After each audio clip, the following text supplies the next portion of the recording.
Bismillahirrahmanirrahim.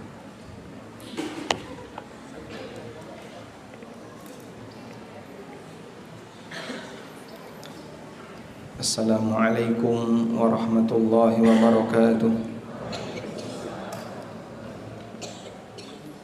Alhamdulillahi rabbil alamin. Wassalatu wassalamu ala mursalin Nabiyyina wa maulana Muhammadin wa ala alihi wa sahbihi ajma'in. Wa ashhadu an la ilaha illallah wahdahu la syarika lah. Wa ashhadu anna Muhammadan abduhu wa rasuluh sallallahu alaihi wa ala alihi wa sahbihi wa man tabi'al huda ila yaumiddin. Alhamdulillah, puji syukur kita haturkan kehadirat Allah Subhanahu wa taala di kesempatan sore ini di Islamic Center Baitul Muhsinin, Medari, Sleman, Yogyakarta.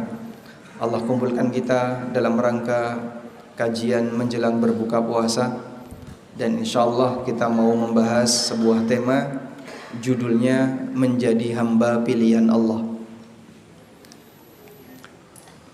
Menjadi hamba pilihan Allah, yang dipilih oleh Allah itu seperti apa?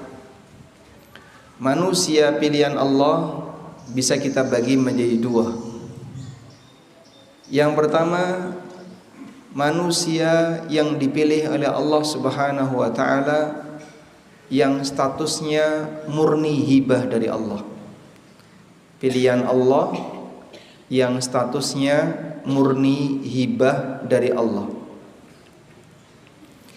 Sehingga karena murni hibah dari Allah, maka tidak ada keterlibatan makhluk untuk bisa mendapatkannya. Makhluk tidak bisa berjuang untuk bisa mendapatkannya, karena itu murni hibah dari Allah. Dan yang dimaksud di sini adalah menjadi hamba pilihan dalam arti menjadi nabi dan rasul, utusan Allah. Karena kenabian dan kerasulan pemberian dari Allah Subhanahu wa taala. Sehingga kenabian dan ayat 144. Sehingga Allah pilih Musa dalam arti dipilih dengan cara ditunjuk sebagai nabi yang statusnya adalah hibah dari Allah. Allah hibahkan kepada Nabi Musa alaihissalatu wassalam kenabian dan kerasulan. Dan kalau sudah diberi hibah dari Allah, maka tidak mungkin bisa ditolak. Karena seperti ini murni penunjukan di luar dari perjuangan seorang. Allah Subhanahu wa taala berfirman di ayat yang lain, innallaha astafa, pilihan yang diberikan oleh Allah kepada sebagian hambanya, yaitu para nabi yang ditunjuk oleh Allah untuk menjadi utusannya. Dan sekali lagi, pilihan semacam ini di luar kemampuan hamba, karena murni pemberian dari Allah Subhanahu wa taala. Karena itu Nabi Muhammad SAW dipilih oleh Allah sebagai nabi dan utusannya, sebagai hibah dari Allah. Apakah beliau punya peran untuk mewujudkan itu? Jawabannya tidak. Karena itu sebelum Nabi Muhammad SAW diutus, banyak sekali para rahib-rahib Yahudi, para pendeta-pendeta Nasrani, mereka berusaha untuk bisa menjadi seorang nabi. Caranya gimana? Di antara mereka ada yang rajin ibadah, bahkan jarang untuk keluar dari kuilnya. Jarang keluar kuil gimana Pak? Fokus beribadah di dalam kuil tempat ibadahnya. Ada yang puasa tiap hari, ada yang sholat terus tiap hari, ada yang ibadah terus sampai badan fisiknya itu nggak terurus. Karena dia berjuang agar nanti ditunjuk sebagai nabi. Dan itu terjadi pada beberapa kalangan pendeta Yahudi. Dari sinilah kita bisa lihat bagaimana orang di masa silam mereka berusaha untuk berjuang jadi nabi, sehingga mereka sampai rajin ibadah dan berusaha berjuang untuk melakukan ketaatan agar diutus sebagai utusan Allah Subhanahu wa taala. Dan mereka tahu setelah Nabi Isa masih ada nabi yang terakhir. Nabi yang terakhir itu akan datang setelah sekian ratus tahun pasca Nabi Isa diangkat oleh Allah. Atas keyakinan itu mereka persiapan untuk menyambut Nabi yang terakhir. Bahkan sampai mereka itu mencari tahu seperti apa sih kriteria Nabi yang terakhir itu. Allah mengatakan dalam Al-Quran, mereka mengenali Nabi Muhammad sebagaimana mengenali siapa? Anaknya sendiri. Ya'rifunahu kama ya'rifuna abna'ahum. Mereka mengenali Nabi SAW sebagaimana mereka mengenali anak-anak mereka sendiri. Bahkan mereka lebih kenal tentang Nabi Muhammad SAW daripada anaknya. Karena kalau anaknya itu informasi dari orang lain, mungkin dia tidak ikut dalam prosesi istrinya ketika melahirkan. Saat istrinya melahirkan, dia mungkin lagi safar. Bahkan dia sendiri juga nggak bisa meyakinkan, ini betul anakmu. Jangan-jangan istrimu selingkuh dengan lelaki yang lain, terus jadi anak. Kau nggak bisa memastikan ini betul anakmu atau tidak, karena tidak ada kemiripan dengan bapaknya, adanya mirip dengan ibunya misalnya. Tapi dia merasa ini anak saya karena terlahir dari istri saya. Walaupun ketika lahir saya nggak ada di tempat, sedang safar, tapi diinfo bahwasanya ini lahir dari istri saya. Masih ada peluang keraguan. Namun terkait Nabi Muhammad SAW, mereka itu sangat yakin dengan berita yang tercantum dalam Taurat, dalam kitab-kitab yang mereka punya, bahwasanya Muhammad itu cirinya seperti ini. Nabi terakhir itu cirinya seperti ini. Tapi karena kesombongan yang mereka miliki, kemudian disebabkan karena al-baghyu, disebabkan karena kedengkian yang ada dalam diri mereka, maka mereka menyembunyikan kebenaran itu.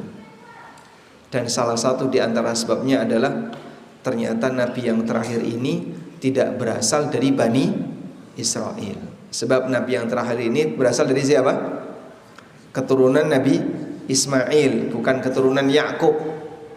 Bani Israel itu berarti kan keturunan Nabi Yakub alaihissalam. Oh, ternyata Nabi yang terakhir bukan keturunan Yakub, tapi keturunan Ismail. Sehingga mereka nggak ridho kalau Nabi yang terakhir itu berasal dari keturunan Ismail, bukan keturunan Ishak atau keturunan Yakub. Baik. Tapi ketika Allah Subhanahu wa taala sudah memilih jadi nabi, siapapun tidak akan bisa menolak. Dulu orang musyrikin itu mengusulkan, kenapa yang jadi nabi itu kok bukan Al-Walid bin Mughirah atau Urwah bin Mas'ud? Jadi ada dua orang hebat di kalangan musyrikin di masa silam yang dianggap sebagai tokoh besar bagi masyarakat. Yang pertama siapa tadi? Al-Walid bin Mughirah. Ini berasal dari mana? Dari Mekah. Beliau ayahnya Khalid bin Walid. Al-Walid bin Mughirah Al-Makhzumi, orang yang dia dianggap sebagai petuah tertinggi masyarakat Quraisy. Apapun yang diucapkan oleh Al-Walid ini sudah mencapai puncak. Jadi kalau Abu Jahal itu masih di tingkatan bawahnya Al-Walid. Makanya saat ada berita atau ada rumor bahwasanya Al-Walid tertarik untuk masuk Islam, itu masyarakat Quraisy sudah mulai deg-degan, khawatir. Kalau benar Al-Walid masuk Islam, satu jazirah Arab akan masuk Islam. Abu Jahal datang ke Al-Walid, lalu dia mengatakan, inna qaumaka dhannu annaka qad sabbata.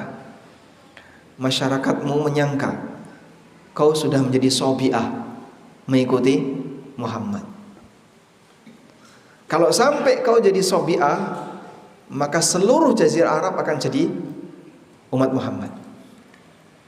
Jadi kalau Al-Walid sampai masuk Islam, semua orang Arab masuk Islam. Ini hebatnya Al-Walid. Akhirnya Al-Walid menyampaikan, aku tidak ada ketertarikan, cuman sempat dekat dengan Abu Bakar dan mendapatkan pengaruh dari Abu Bakar. Sekarang kau sampaikan kepada masyarakatmu, apa kira-kira yang paling tepat untuk menjuluki Al-Quran? Maka dia berpikir gimana caranya untuk membuat pernyataan yang tujuannya menyudutkan Al-Quran.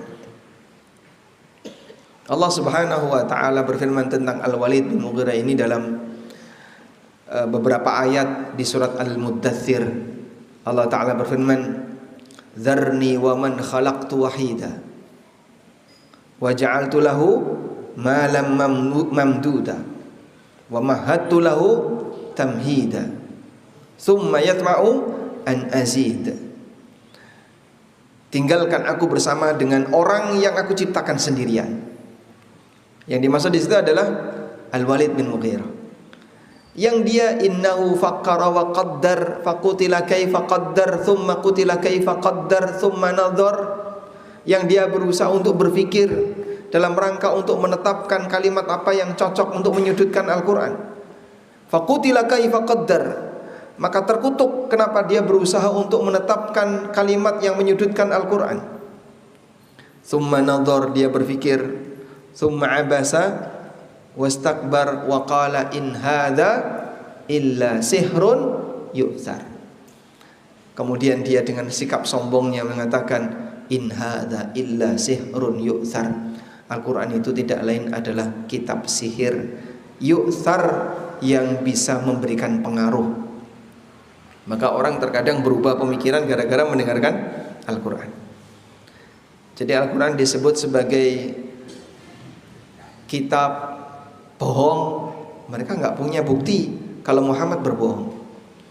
Al-Quran mau disebut sebagai perkataan dukun, beda jauh sama perkataan dukun. Disebut sebagai jampi-jampi tukang sihir, juga nggak bisa. Bingung mereka. Kalimat tepat apa yang bisa digunakan untuk melabeli Al-Quran? Baik. Sehingga mereka mengusulkan, andaikan Quran itu diturunkan kepada Al-Walid bin Mughirah. Yang kedua adalah, siapa tadi yang kedua tadi? Urwah bin Mas'ud. Urwah bin Mas'ud ini orang Taif. Mereka mengusulkan, kenapa Al-Quran tidak diturunkan kepada Urwah bin Mas'ud? Kenapa yang jadi nabi kok bukan Urwah bin Mas'ud? Dia termasuk di antara tokoh besar di kalangan orang musyrik, tapi berasal dari Bani Thaqif yang tinggal di Taif. Berkaitan dengan fenomena ini, Allah Subhanahu wa ta'ala menceritakan dalam Al-Quran. Tepatnya di surat Az-Zukhruf ayat 31. Wa qalu laula nuzzila hadzal Qur'an ala rajulin minal qaryataini azim. Mereka mengatakan, kenapa Al-Quran tidak diturunkan kepada orang agung, orang besar yang berasal dari dua kota besar, yaitu Mekah dan Taif. Yang dimaksud orang besar dari kota Mekah adalah Al-Walid bin Mughirah, dan yang dimaksud orang besar dari kota Taif adalah Urwah bin Mas'ud. Lalu dibalas oleh Allah Subhanahu wa ta'ala, ahum yaksimuna rahmata rabbik. Apakah mereka yang punya hak untuk menetapkan rahmat dari Allah? Apa hak mereka, wewenang mereka untuk ikut campur dalam urusan ini? Allah mau mengutus si A jadi nabi, si B jadi nabi, si C jadi nabi, terserah Allah. Kok berani-beraninya ada orang yang ngatur-ngatur Allah? Kenapa yang jadi nabi kok bukan Al-Walid bin Mughirah atau Urwah bin Mas'ud? Apa urusanmu? Siapa yang lebih berat untuk membagi rahmat Allah? Ya, makanya kalau ada orang zaman sekarang, Pak, mereka barangkali mencoba untuk protes. Kenapa sih nabinya kok dari Arab? Lah maunya dari mana? Ya coba dari Jawa.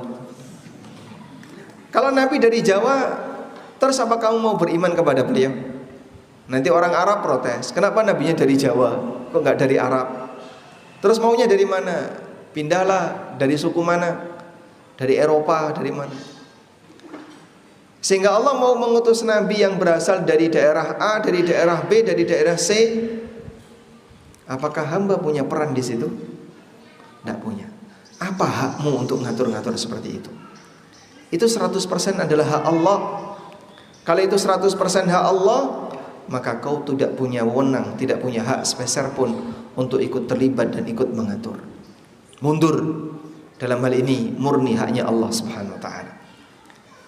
Ini bentuk pilihan Allah yang sifatnya adalah murni hibah dari Allah, sehingga hamba tidak punya peran sedikit pun untuk ikut terlibat. Karena yang namanya kenabian itu murni pilihan dari Allah Subhanahu wa taala. Sampai pun Nabi Muhammad sallallahu alaihi wasallam dijadikan oleh Allah sebagai nabi, sebagai murni hibah dari Allah, bukan karena kehebatan beliau sebelum beliau jadi nabi. Allah taala berfirman, wa wajadaka dhallan fahada. Dia menjumpaimu wahai Muhammad dhallan, dalam kondisi dhal. Dalam kondisi dhalun artinya apa? Tidak tahu apapun. Tidak tahu apa itu iman, tidak tahu apa itu kitab, tidak tahu apa itu agama. Fahada, lalu Allah berikan petunjuk kepada kamu. Di ayat yang lain Allah Subhanahu wa taala mengatakan, "Ma kunta tadri mal kitab walal iman." Kau dulu enggak tahu apa itu kitab dan apa itu iman. Sehingga setelah beliau diutus jadi nabi, barulah Allah Subhanahu wa taala memberitahu beliau. Baik. Dari sinilah kita bisa memahami bahwa dalam kondisi ketika seorang hamba itu diutus oleh Allah jadi nabi, beliau sifatnya adalah murni diberi oleh Allah Subhanahu wa taala. Kemudian muncul pertanyaan, apakah Nabi Muhammad sallallahu alaihi wasallam sudah tahu kalau beliau akan diutus jadi nabi sebelum beliau jadi nabi, ataukah beliau tidak tahu? Coba kita bacakan beberapa keterangan berikut ini.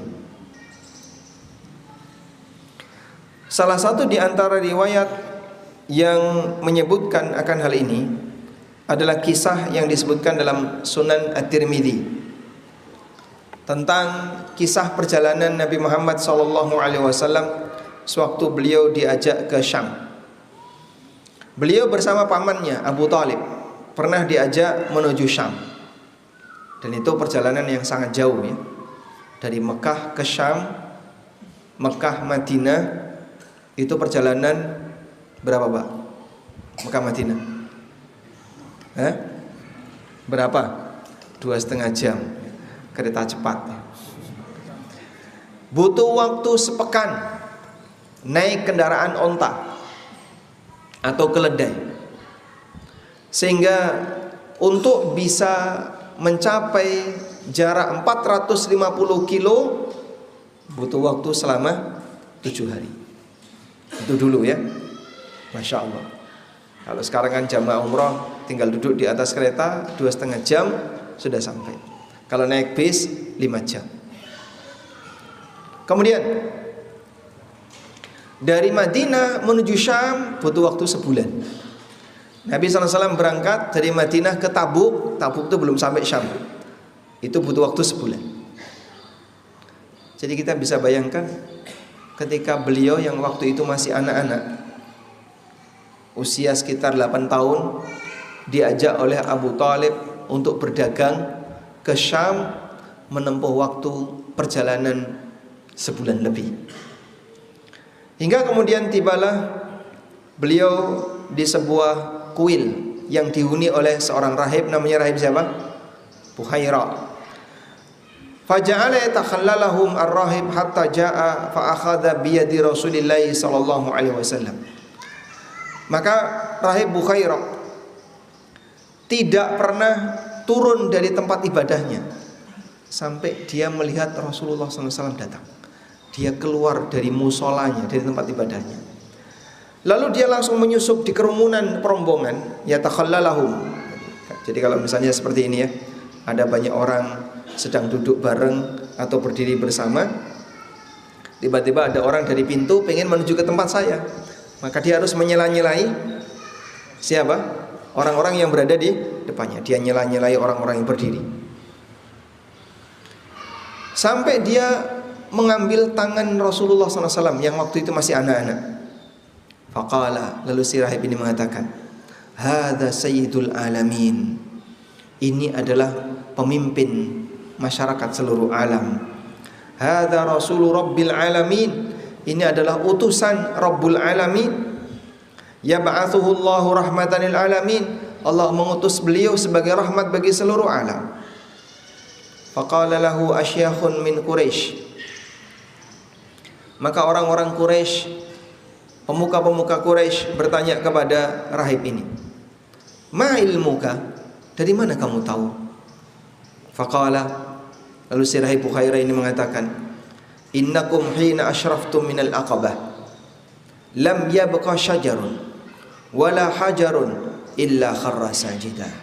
Sejak kalian datang dari daerah Aqabah tadi, setiap kali ada pohon dan batu, semuanya sujud kepadanya. Wala yasjudani illa linabiyyin, dan pepohonan, bebatuan tidak akan sujud kecuali kepada seorang nabi.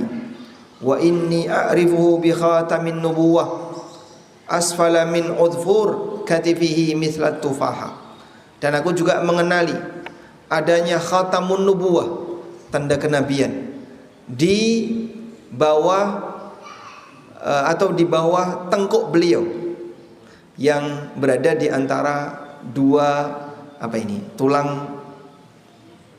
tulang pundak beliau. Jadi di bawah tengkuk Nabi SAW itu ada benjolan, ada benjolan seperti tufaha, seperti telur puyuh, dan itu adalah khatam an-nubuwah. Itu sudah bisa diketahui oleh rahib Bukhairah ketika beliau meraba di punggung Nabi SAW ada benjolan itu. Dan dulu sebagian sahabat meminta pembuktian kebenaran Nabi SAW sebagai utusan Allah dengan meraba benjolan yang ada di bawah tengkuk Rasulullah SAW, di antara dua tulang belikat, di bagian atas, tengah, di bawah tengkuk itu ada benjolan sebesar telur puyuh, dan itulah khatam nubuwah. Hadis sahih riwayat Tirmidzi. Demikian pula disebutkan dalam hadis riwayat Muslim bahwa Nabi SAW pernah mengatakan, inni la'arifu hajaran bi Makkah kana yusallimu alayya qabla an ub'ats, inni la'arifu al'an. Dulu sebelum aku diutus jadi nabi, di Mekah saya mengetahui ada sebuah batu yang memberikan salam kepadaku. Jadi batunya bisa ngomong, memberikan salam kepada Rasulullah SAW. Qabla an ub'ats, sebelum aku diutus oleh Allah. Inni la'ariful an, dan sekarang aku tahu kenapa aku diberi salam oleh batu. Setelah beliau diutus oleh Allah, jadi beliau tahu kenapa benda-benda mati ada yang sujud kepada beliau, ada yang memberi salam kepada beliau. Tanda-tanda itu sudah ditampakkan oleh Allah sebelum beliau diutus. Namun sampai di titik itu beliau tidak tahu kalau beliau adalah calon utusan Allah. Beliau baru tahu kalau beliau adalah utusan Allah setelah didatangi oleh Jibril. Buktinya apa, Pak? Saat beliau berada di Gua Hira sendirian. Anda tahu ya, Gua Hira ada di mana? Gua Hira ada di mana? Di Mekah, betul sekali. Di sebuah bukit namanya apa? Jabal Nur. Sebuah bukit namanya Gunung atau Jabal Nur. Di atas untuk bisa sampai ke Gua Hira. Dari bawah orang harus naik menempuh waktu 45 menit. Nabi SAW bertahan di situ. Hingga pada satu malam tiba-tiba datang sosok yang menutupi pintu gua. Nabi SAW gak bisa keluar. Lalu beliau dirangkul dari belakang. Kebayang gak? Di dalam gua sendirian, di kegelapan malam, di atas gunung, tiba-tiba ada sosok yang merangkul kita dari belakang. Dan itu tidak mimpi. Kalau jenengan kan mungkin ketika tidur kok kayaknya ada yang merangkul dari belakang. Oh, itu ketindihan, Pak. Orang Jawa nyebutnya apa? Tindian. Mungkin dia bermimpi sedang diganggu sama setan. Lalu saya sudah baca ayat kursi, saya sudah baca a'udzubillahi minasyaitonirrajim, saya sudah baca ini kok nggak hilang-hilang. Ya karena kamu bacanya sambil mimpi. Fisiknya tetap, sehingga kadang fisiknya mengerang, teriak-teriak, jaluk tulung. Tidak sedang membaca. Dia membaca tapi membaca dalam mimpi. Makanya sampai kadang karena saking gak kuatnya kemudian dia kebangun kok tidak ada apa-apa. Baik, Rasulullah SAW dalam kondisi sadar. Beliau dirangkul dari belakang. Lalu orang itu mengatakan Iqra. Kemudian Nabi SAW mengatakan Ma ana biqari, aku gak bisa baca. Iqra. Ma ana biqari, aku gak bisa baca. Iqra bismi rabbikal ladzi khalaq. Khalaqal insana min 'alaq. Sampai 5 ayat yang diturunkan oleh Allah untuk wahyu pertama yang diberikan kepada Nabi sallallahu alaihi wasallam. Beliau turun dari gua itu dalam kondisi ketakutan. Saking takutnya sampai demam hingga beliau menemui istrinya sambil mengatakan zammiluni, selimuti aku. Mekah itu bukan kota yang dingin, tapi Rasulullah SAW minta untuk diselimuti karena beliau demam. Dan orang yang demam itu walaupun suhu normal rasanya kedinginan. Kenapa beliau sampai demam? Karena ketakutan. Dan manusia kalau dalam kondisi sangat ketakutan itu bisa sampai demam. Akhirnya setelah beliau mulai tenang, mereda, Khadijah radhiyallahu anha sebagai seorang istri yang baik, beliau mengantarkan Rasulullah sallallahu alaihi wasallam untuk menemui Waraqah bin Naufal. Yang Waraqah ini dalam biografinya wa kana yutarjimu Taurat min Suryaniyah ilal Arabiyah. Beliau menerjemahkan Taurat dari bahasa Suryani atau bahasa Ibrani ke bahasa Arab. Dalam ayat yang lain dari bahasa Ibrani ke dalam bahasa Arab. Udah? Akhirnya Rasulullah sallallahu alaihi wasallam cerita. Sehingga Waraqah ngerti apa yang dialami oleh Nabi SAW. Dalam posisi beliau itu nggak tahu. Lalu setelah Rasulullah SAW cerita, kata Waraqah, "Hadzan namus alladzi unzila ila Musa." Ini adalah an-namus yang dulu pernah turun kepada Musa. An-namus yang dimaksud di situ siapa? Jibril. Dalam bahasa Ibrani, Jibril itu sebutannya An-Namus. Nah, dari sini Rasulullah SAW baru diberitahu, ya laitani kuntu jada'a, andaikan aku masih muda, aku akan berusaha untuk membelamu. Tapi karena Waraqah sudah sangat tua, sehingga ketika Nabi SAW dapat wahyu, Waraqah sudah dalam posisi sudah sangat tua. Sampai beliau berharap, ya laitani kuntu jada'an, andaikan aku masih muda, aku akan membelamu. Ma min ahadin, tidak ada seorang pun utita mithlaka, yang diberi wahyu seperti kamu, illa udhi, kecuali nanti pasti dia akan disakiti oleh masyarakatnya. Dan betul Nabi Muhammad SAW disakiti. Baik, sehingga di kondisi ini Rasulullah SAW sendiri juga tidak tahu kalau beliau adalah calon seorang Nabi, walaupun sudah pernah ada informasi yang sampai kepada beliau berkaitan dengan sujudnya benda-benda yang ada di sekitar beliau. Baik, Bapak Ibu yang dimuliakan Allah, saat Nabi SAW berkhutbah, beliau dulu berkhutbah dengan cara nyender di pelepah kurma. Ada pelepah kurma, lalu Nabi SAW nyender sebelum beliau punya mimbar. Sampai akhirnya dibuatkan mimbar untuk beliau SAW. Akhirnya beliau tinggalkan pelepah kurma tadi dan beliau khutbah di atas mimbar. Pelepah ini nangis, dan tangisan pelepah itu sampai didengar oleh para sahabat. Jadi kira-kira andaikan terjadi di zaman sekarang ya, ada sebuah tiang yang mengeluarkan suara tangisan, kira-kira santri gimana? Ya? Bubar, keweden. Mungkin kita semuanya akan ketakutan.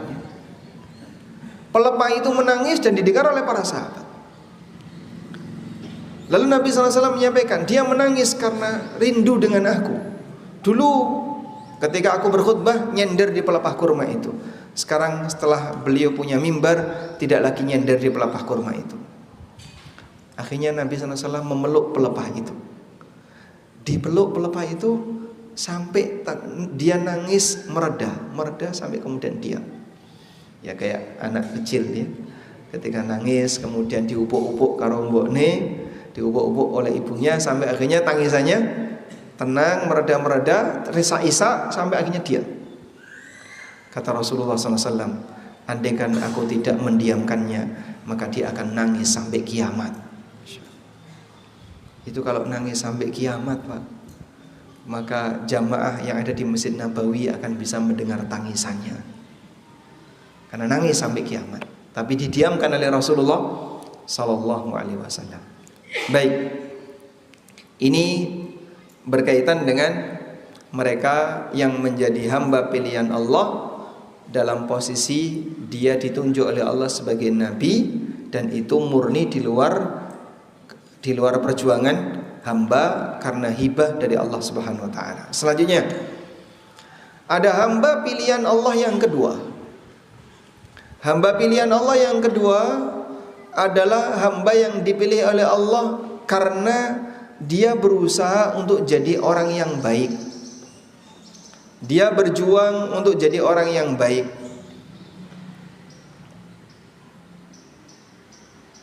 Berjuang untuk jadi orang yang baik bagaimana, Pak? Ya, semua tindakan yang bisa menyebabkan dia jadi orang yang semakin bertakwa kepada Allah. Baik perjuangan untuk jadi hamba yang taat, berjuang untuk jadi hamba yang ikhlas ketika melakukan ketaatan, berjuang untuk bisa istiqomah agar selalu ikhlas dalam melakukan ketaatan, berjuang bagaimana dia berjuang untuk semakin dekat dengan Allah. Hamba seperti ini disebut oleh Allah sebagai orang yang diselamatkan dari gangguan setan.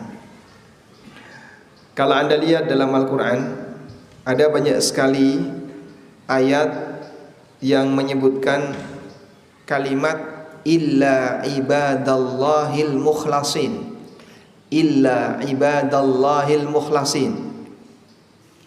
Kalimat illa ibadallahil mukhlasin saya sebutkan ya.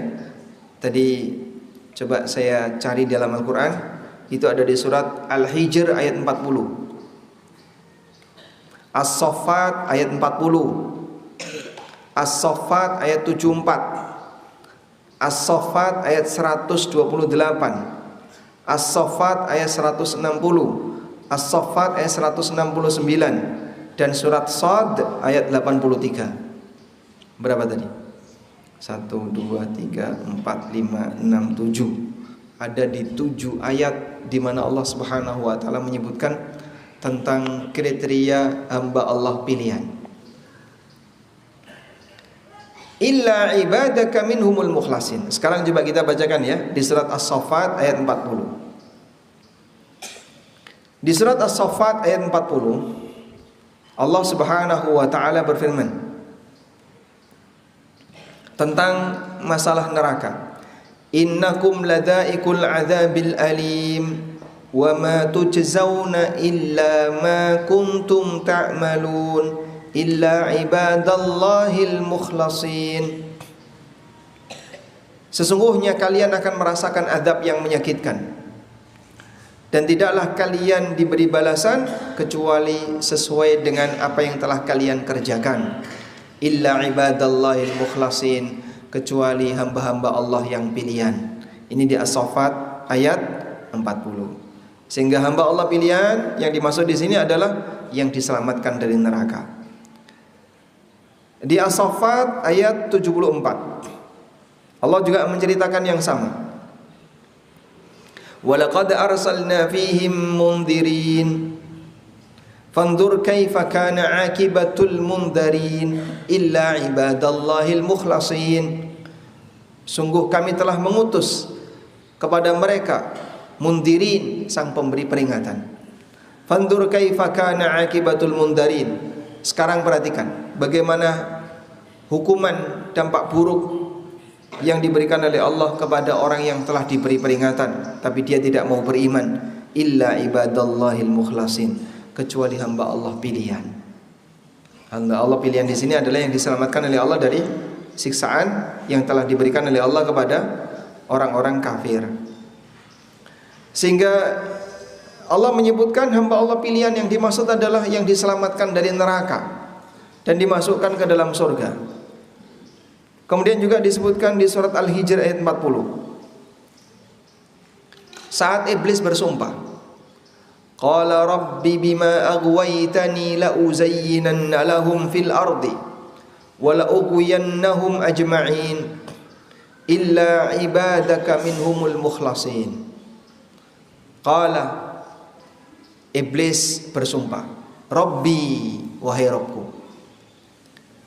bima aghwaytani, disebabkan engkau telah mengusirku, karena dia diusir oleh Allah Subhanahu wa taala dari surga dan disesatkan oleh Allah Subhanahu wa taala, maka dia bersumpah disebabkan engkau telah menjadikanku sebagai hamba yang terusir dari surga.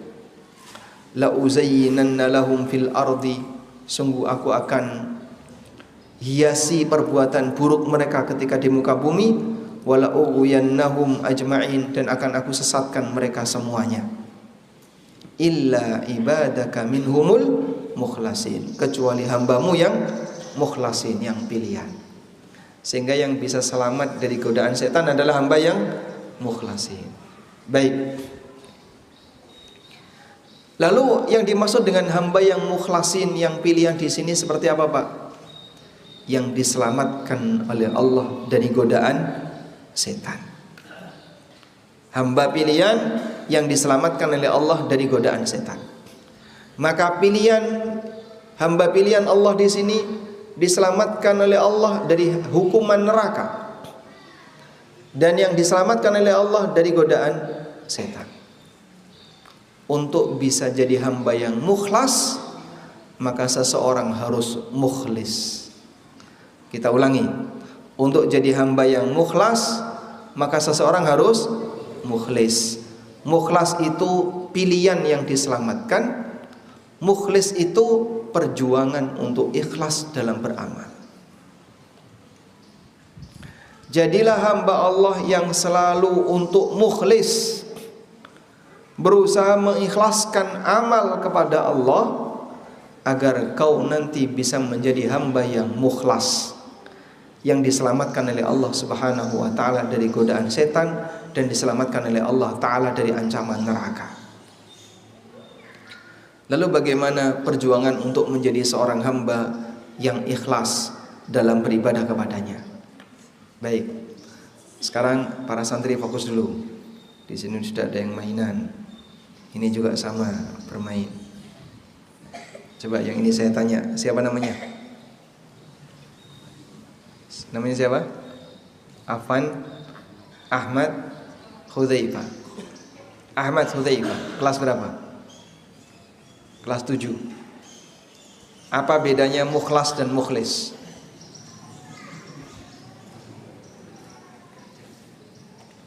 Apa bedanya mukhlas dan mukhlis?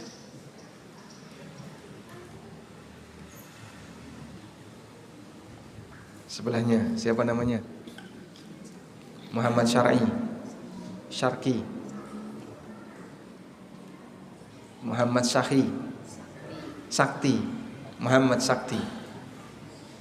Apa bedanya mukhlas dan mukhlis? Mukhlas itu adalah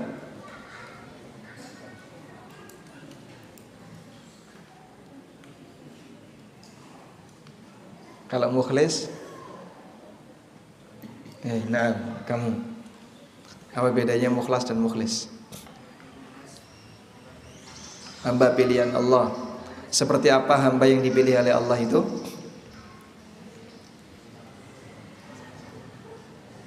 Yang diselamatkan dari gangguan setan dan yang dijauhkan dari neraka dan dimasukkan ke dalam surga. Baik. Lalu apa yang dimaksud dengan hamba yang mukhlis? Siapa namanya?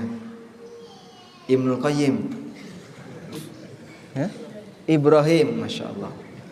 Ibrahim kelas berapa Ibrahim? 7. Apa yang dimaksud dengan hamba yang mukhlis? Hamba yang ikhlas. Jadi bedanya apa antara mukhlas dan mukhlis? Mukhlas itu balasan, mukhlis itu perjuangan. Hamba yang ikhlas berarti hamba yang berjuang untuk ikhlas. Hamba yang mukhlas yang dipilih oleh Allah sehingga dia diselamatkan dari gangguan iblis dan diselamatkan dari siksaan neraka. Sekarang berjuang untuk ikhlas itu bagaimana, Pak? Ikhlas dalam ini ada 2. Yang pertama adalah ikhlasul amal. Dan yang kedua ikhlasul qalbi wan niyah. Ikhlas ada berapa? 2. Yang pertama ikhlasul amal. Yang kedua ikhlasul qalbi wan niyah. Ikhlasul amal yang dimaksud dengan memurnikan amal adalah dia bersihkan amalannya dari semua noda syirik dan bid'ah. Dia bersihkan amalannya dari semua noda syirik dan bid'ah. Maka amal yang kecampuran syirik, dia beribadah kepada Allah, tapi di saat yang sama dia juga beribadah kepada selain Allah. Amal yang kecampuran bid'ah, praktek perbuatannya campur antara ajaran yang sesuai dengan petunjuk Nabi dan hasil dari inovasi manusia. Kalau ada amal seperti ini berarti amalnya tidak ikhlas, dan ini menyebabkan amalannya tertolak.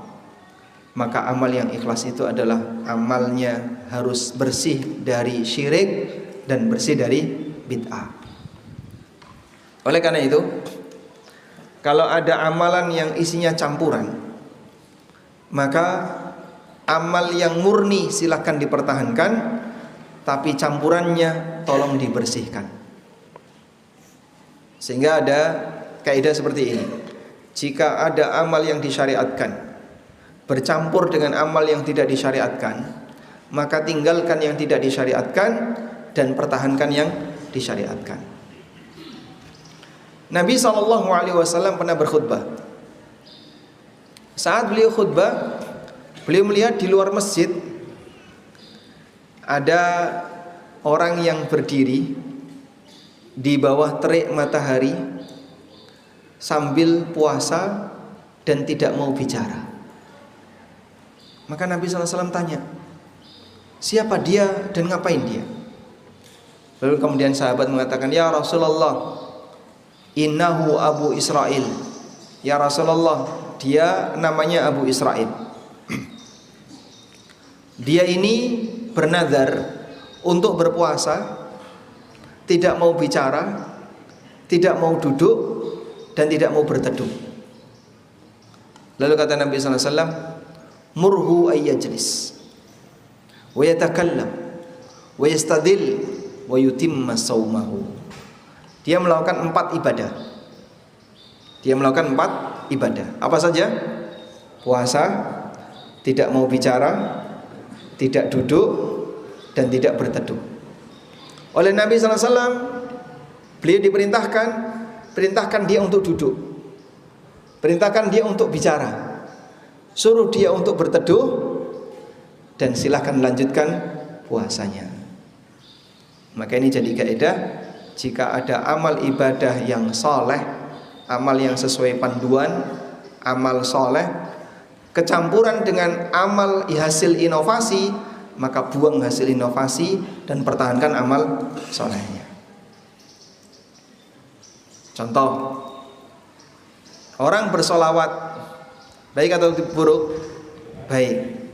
Tapi dicampur dengan aneka pujian-pujian yang berlebihan untuk Rasulullah SAW.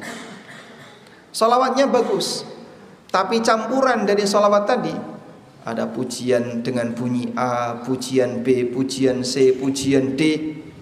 Akhirnya terjadilah ramuan solawat.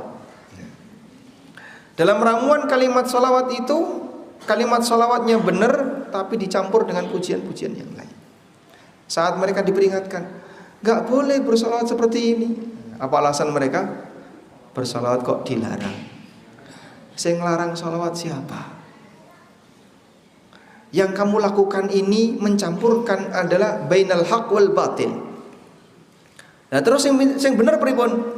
Tolong kamu tinggalkan pujian-pujian yang gak benar ini, pertahankan salawatmu.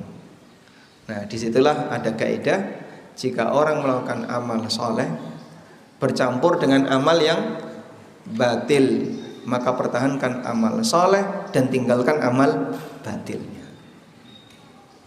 Hal yang sama juga terjadi pada amalan yang lain. Suatu ketika ada orang yang bersin di dekatnya Abdullah bin Umar. Wahing. Setelah bersin, terus dia mengucapkan, Alhamdulillah wassalatu wassalamu ala Rasulillah. Habis bersin baca apa? Alhamdulillah dan salawat. Maka diperingatkan sama Abdullah bin Umar, Naam, as-salatu wassalamu ala Rasulillah. Betul, salat dan salam itu memang untuk Rasulullah. Namun bukan seperti ini yang diajarkan oleh Nabi SAW kepadaku. Nabi SAW mengajarkan kepada kami kalau bersin untuk membaca Alhamdulillah alhamdulillahi ala kulli hal. Alhamdulillahi ala kulli hal. Bersin itu ada 2 cara baca hamdalah. Bisa alhamdulillah saja, bisa alhamdulillahi ala kulli hal. Sehingga sholawat tidak disalahkan. Sholawat untuk Nabi betul. Tapi ketika kamu bersin lalu kamu menambahkan kalimat hamdalah dengan sholawat, ini salah tempat. Sholawatnya tidak dilarang, tapi jika kau yakini bahwasanya ajaran Nabi SAW adalah menggabungkan antara sholawat dengan bersin, ini keliru. Paham ya? Nah, disinilah kita perlu untuk melakukan tajridul amal, memurnikan amal hanya boleh yang sesuai petunjuk Nabi SAW. Yang kedua adalah ikhlasun niyah, yaitu mengikhlaskan niat dan tujuan. Disitulah seorang hamba diajarkan, kalau kamu beramal yang sudah sesuai panduan, miliki harapan tertinggi, yaitu dalam rangka untuk mendapatkan pahala dari Allah Subhanahu wa ta'ala. Miliki harapan yang tertinggi, yaitu dalam rangka untuk mendapatkan ridha Allah Subhanahu wa ta'ala. Jangan kau mencari yang lain, Ketika dia mencari tujuan-tujuan yang lain, ini akan menodai kualitas dari amal seorang hamba. Maka siapa yang bisa memurnikan amal, insya Allah dia akan menjadi hamba pilihan yang dipilih oleh Allah. Sebab mukhlis bisa menjadi mukhlas. Wallahu a'lam. Walhamdulillahirabbil alamin. Mungkin itu yang bisa kita sampaikan. Semoga apa yang kita baca ini atau yang kita pelajari bersama ini menjadi kajian yang bermanfaat. Allahumma anfa'na bima 'allamtana wa 'allimna ma yanfa'una warzuqna ilma. Wa sallallahu ala nabiyyina Muhammadin wa ala alihi wa sahbihi wa sallam. Wa akhiru da'wana alhamdulillahi rabbil alamin. Wassalamualaikum warahmatullahi wabarakatuh.